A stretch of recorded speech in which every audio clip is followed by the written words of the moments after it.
लोग कहते हैं कि जिंदगी में आप अकेले कभी खुश नहीं रह सकते, पर मुझे लगता है कि जिंदगी में अकेलापन ही हमें जिंदगी जीने का सही मतलब सिखाता है।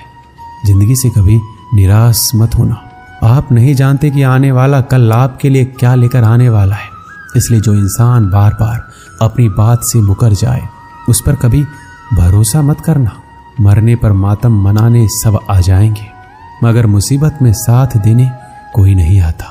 वक्त अगर हमेशा एक सा रहता तो अपने और परायों की पहचान कैसे होती।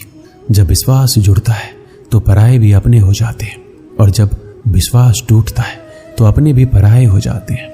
श्री कृष्ण कहते हैं, एक पात्र में जल और एक पात्र में मिष्ठान से भरा हुआ है। दोनों ही पात्र भरे हुए हैं, परंतु देखिए, मिश्री को जल में मिला दे और जल ने मिश्री को अपना लिया तो मिश्री ने अपना अस्तित्व खो दिया। परंतु जल को अभिमान है कि उसका अस्तित्व अभी भी बना हुआ है। परंतु जो इस जल को चखेगा उसे अवश्य पता चल जाएगा कि ये जल अब वो जल नहीं रहा, ये अब शरबत बन गया है। इसी तरह हमारा त्याग, हमारा बलिदान भी ऐसे ही होते हैं। जो इस बात को अनुभव करते हैं वो समझ सकते हैं कि कैसे हमने समय की धारा को बदल दिया है। जो बलिदान देते हैं उनका अस्तित्व कभी नष्ट नहीं होता। उनका बलिदान संसार में कुछ ना कुछ परिवर्तन अवश्य लाता है। श्री कृष्ण कहते हैं, हर किसी को हीरा बनाया है, पर चमकता वही है जो तराशने की हद से गुजरता है। कभी भी परिस्थितियों के हाथों की कठपुतली मत बनो, क्योंकि आप अपने हालात बदलने का दम रखते हैं। हम सफर चाहे गरीब हो पर अच्छा होना चाहिए, जो आपकी इज्जत करे, क्योंकि गरीबी तो काटी जा सकती है, पर किसी बुरे इंसान के साथ जिंदगी काटना बहुत मुश्किल होता है। दहशत आंखों में होनी चाहिए। हथियार तो चौकीदार के पास भी होता है। वफादारी का असली मतलब उन लोगों से पूछो जो सालों से किसी एक को एक तरफा प्यार करते हैं। किसी की इतनी भी परवाह मत करो कि वो लापरवाह हो जाए। बहुत अजीब है इस दुनिया के लोग, जिन्हें जितनी ज़्यादा मोहब्बत दो वो उतना ही दुख देते हैं। आप जितना अच्छा होंगे आपका पाला उतने ही घटिया लोगों से पड़ेगा। अगर जिंदगी में सुकून ढूंढ रहे हो ना, तो मतलबी लोगों से दूर हो जाओ, सुकून अपने आप मिल जाएगा।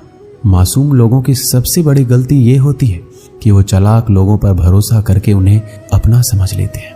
कभी किसी पर आंख बंद करके भरोसा मत करना, क्योंकि ये दुनिया इतनी भी अच्छी नहीं है कि आपके भरोसे को कायम रख सके।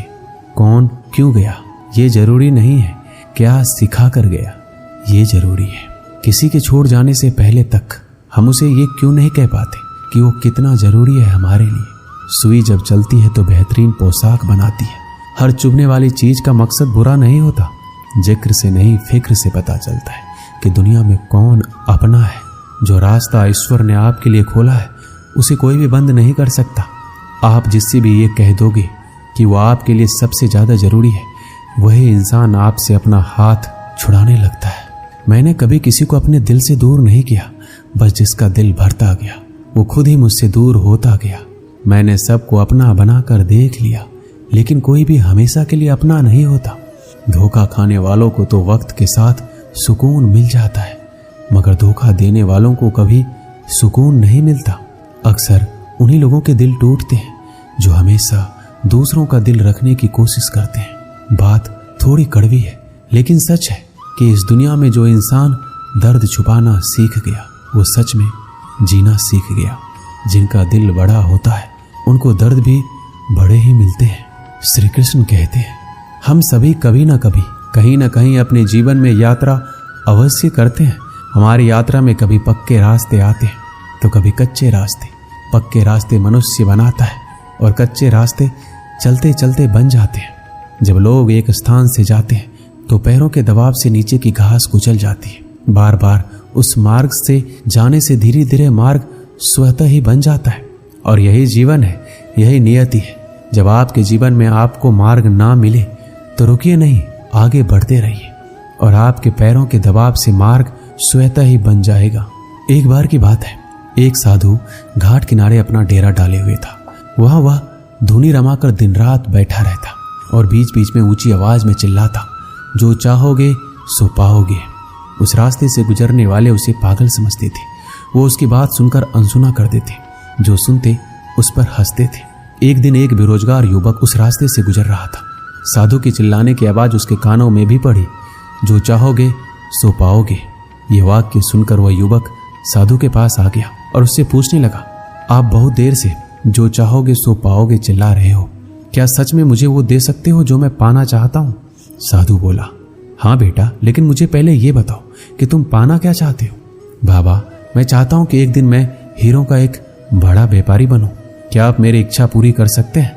युवक बोला, बिल्कुल बेटा, मैं तुम्हें एक हीरा और एक मोती देता हूँ, उससे तुम जितने चाहे हीरे मोती बना लेना।